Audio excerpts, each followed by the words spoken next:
In the law, when an attorney says the shipping cases, this connotes a special meaning like a term of art. And in the mind of a trained attorney, the first association with this phrase will be that of these sailors who dumped cargo overboard to save themselves during a storm, or the castaways stranded in a raft who ran out of food and had to resort to cannibalism and raise a defense of necessity in court. A similar situation arises at sea aboard a submarine, submerged in the deep that begins to take on water, and when a captain, to save the ship, must order his crew to close the hatch on a flooding section to save the ship, leaving those behind the door to perish a watery death. A sacrifice of the few for the many, or the one. And the law regarding the defense of necessity in the Commonwealth of Virginia is abundantly clear on that. On September 6, 1988, Judge Barrow, writing the opinion for the appeals court in Buckley v. City of Falls Church, wrote, "In this criminal appeal, we decide the necessity is not a defense to a charge of trespassing on the premises of a woman's medical clinic in order to give anti-abortion literature to patients considering an abortion. The defense of necessity is not available to these defendants since there were reasonable and legal alternatives to their violation of the law. The defense of necessity traditionally addresses the dilemma created when physical forces beyond the actor's control render illegal conduct the lesser of two evils," quoting U.S. v. Bailey, a U.S. Supreme Court case decided in 1980. Affirming the decision of the trial court, Judge Barrow held, since there were reasonable legal alternatives to trespass that would have achieved the defendant's purposes, we hold that the defense of necessity is not available to them. Thus, the trial court did not err in prohibiting the defendants from presenting the defense of necessity, and we affirm the convictions. Under Virginia Code Section 18.2-31A, the following offenses shall constitute capital murder and shall be punishable as a Class 1 felony: the willful, deliberate, and premeditated killing of more than one person as a part of the same act or transaction; the willful, deliberate, and premeditated killing of more than one person within a 3-year period; the willful, deliberate, and premeditated killing of a person under the age of 14 by a person aged 21 or older; and the willful, deliberate, and premeditated killing of any person by another in the commission of or attempted commission of an act of terrorism as defined by Section 18.2-46.4. And in December 2019, an increasing number of cases of a novel coronavirus, infected pneumonia, had been identified in Wuhan, a large city of 11 million people in central China. But despite its enormous size, the 7th largest city in China, its largest in the central mainland, and the 42nd largest city in the world, there were only a total of 8 funeral homes. On December 29th, 2019, the first 4 cases reported all were linked to the Hunan, South China seafood wholesale market, were identified by local hospitals using a surveillance mechanism for pneumonia of unknown etiology that was established in the wake of the 2003 severe acute respiratory syndrome outbreak, or SARS, with the aim of allowing timely identification of novel pathogens such as 2019 nCoV. The symptoms from the pathogen were so similar that they could easily be identified, but within days, infections had been identified in other Chinese cities and in more than a dozen countries around the world. By January 29th, it had been tentatively determined that the outbreak appeared to have started from a single or multiple zoonotic transmission event at a wet market in Wuhan where game animals and meat were sold, and which had resulted in 5,997 confirmed cases in China and 68 confirmed cases in several other countries around the world by January 29th, 2020.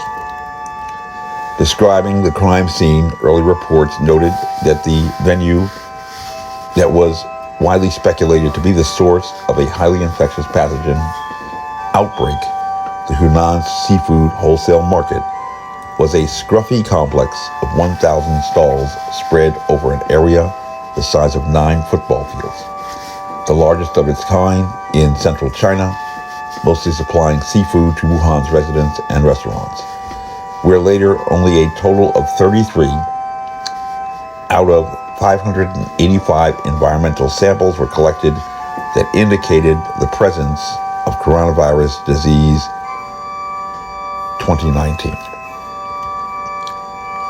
Empirically representing a very minute quantum in an area measuring 57,600 square yards, or 48,160.8 square meters, for only approximately 27 persons who were infected, but with no further data regarding whether these persons had any contact with each other or had shared a connection with any exact location in that vast expanse. On January 14th, according to the timeline published by the World Health Organization, their technical lead for the response noted in a press briefing there may have been limited human-to-human transmission of the coronavirus in the 41 confirmed cases, mainly through family members, and that there was a risk of a possible wider outbreak. The lead also said that human-to-human transmission would not be surprising given our experience with SARS and MERS and other respiratory pathogens. It is of note, according to the World Health Organization, despite the notoriety of the outbreaks, the infections arising from both SARS and MERS were primarily limited to hospital or, as they say, nosocomial settings. It is also of note that of the 41 laboratory confirmed cases identified by the World Health Organization on January 14th, that total included the 27 that had been identified before as connected to the outbreak as a Hunan seafood wholesale market, or approximately 3/4 of the confirmed cases where they had concluded that they had found only evidence of person-to-person transmission among families. And on January 22nd, they released an official press release stating data collected through detailed epidemiological investigation and through the deployment of the new test kit nationally suggests that human-to-human transmission is taking place in Wuhan. More analysis of the epidemiological data is needed to understand the full extent of human-to-human transmission, who stands ready to provide support to China to conduct further detailed analysis. This statement made no mention of the families who had been identified in the January 14th report. And just one day later, the People's Republic of China implemented unprecedented public health measures, including a cordon sanitaire and lockdowns that affected millions of people, raising global concerns about human rights.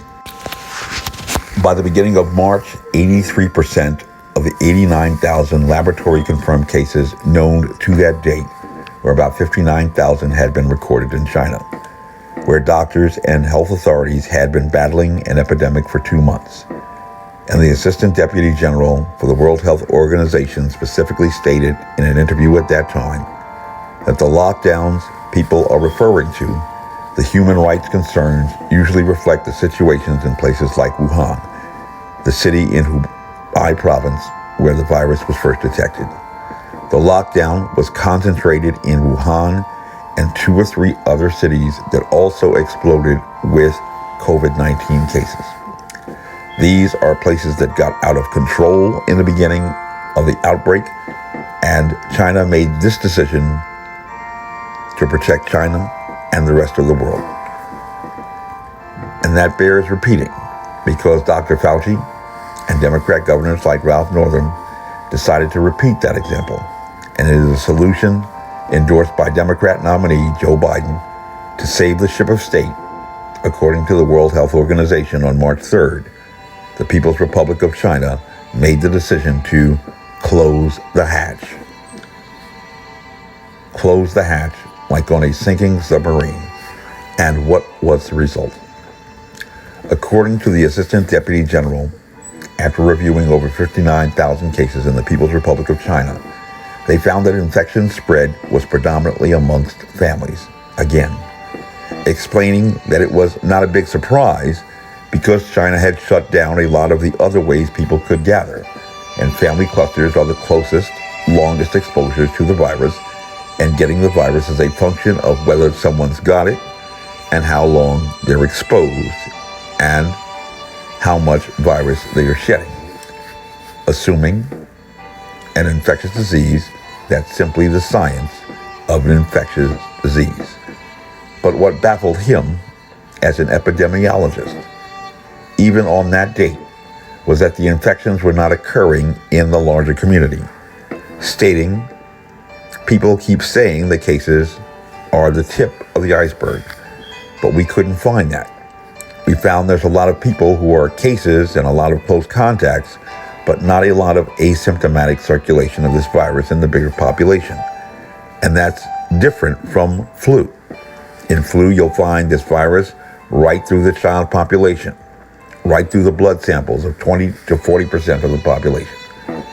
The World Health Organization spent approximately 2 weeks in China, examining over 59,000 laboratory-confirmed cases, and could only find possible evidence of human-to-human transmission between family members. And according to that report, they compiled the highest incidence of infections among farmers in the largest city in mainland China. On September 6th, state-controlled media in the People's Republic of China reported that President Xi Jinping, with the backdrop of the Great Hall of the People in Beijing, had declared that the crucial juncture of the anti-epidemic battle was locking down the central megacity of Wuhan. And he claimed that the 76-day pause may not have saved the world, but it had saved China, bringing new cases down to single digits by March 11th, and clearing all hospitals of COVID-19 cases by April 26th. As of June 15th, the city had no asymptomatic cases, and there were no more close contacts under medical observation. With less than 0.006% of the domestic population infected, the country had brought the virus under control, per report, creating a miracle in the battle against infectious diseases in the history of humanity. A goal shared by the World Health Organization when it announced a pandemic crisis, stating that this would be the first pandemic ever controlled by pharmacological means. The Chinese have no vaccine. But other reports from Wuhan, known as the Detroit of China, found that the automobile industry had already begun to make a recovery by March and had made a complete recovery before the beginning of summer. But the farmers who had borne the brunt of the infections were also struggling to remain in business, but which the communist government is declaring as a victory. My name is Major Mike Webb, and I am running for U.S. Congress with liberty, honor, and excellence. By God, we shall make America great again.